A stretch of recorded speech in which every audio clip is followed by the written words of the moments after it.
Welcome to virtualsheetmusic.com. I'm Robert Estrin with a continuing series of Burgmuller studies, Opus 100, delightful student pieces I've taught hundreds of times and never tire of these little gems. Today the piece is called Innocence, and it is a gorgeous little piece. And the first thing I'm going to do, it's not very long, I'm going to go ahead and play it for you, and then we'll discuss some tips of how to approach this wonderful little gem.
A lot of music in that short piece, isn't there?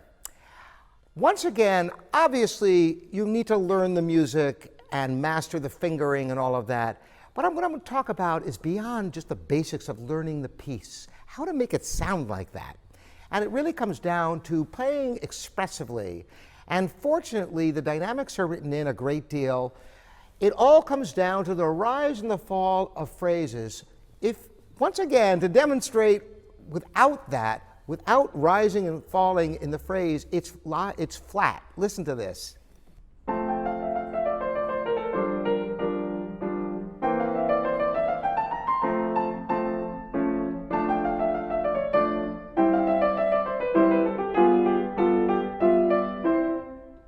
It doesn't go anywhere.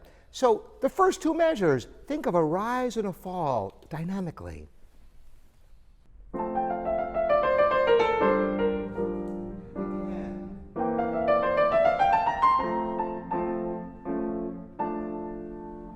It brings life. Just like when you're talking to somebody, if you talked in a monotone and you didn't go up or down in your voice, you sound like a machine. You must have a rise and a fall in your voice in order to express almost anything. It's intrinsic to life, the breath. You're doing it every moment of your life. That's why when it's missing from expression, it really is lacking something. It's lacking that sense of life. Now, you also must be precise with your rests.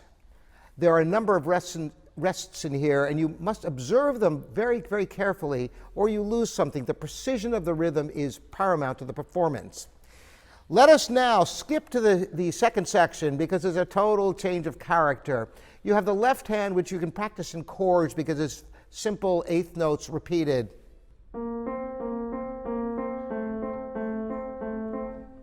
So when you first learn it, it's simply this.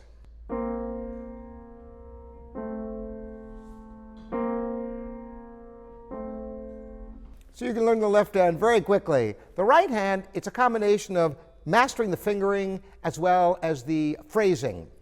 So you must pay attention to the staccatos and the slurs.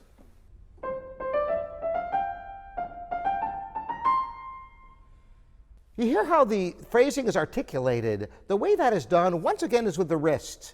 Now, this isn't a wrist like where you have just a single staccato note like this,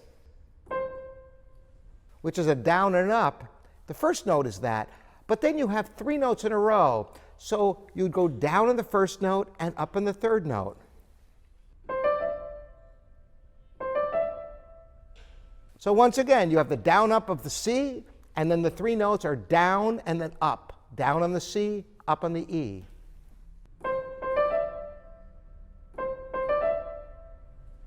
That's all there is to it. Delineating phrasing is a matter of utilizing the wrist to go down on the first note and up on the last note. If it's a single staccato, it's a down and up right on that one note. And that's what gives it that nice bounciness. And this whole section has a crescendo, starting in the second half of the repeat. And make a lot of that, because it really brings the piece to life. As far as the descending scale at the end, you know the drill. You want to practice slowly with the metronome and work it up so you're precise with your rhythm and the evenness of the notes.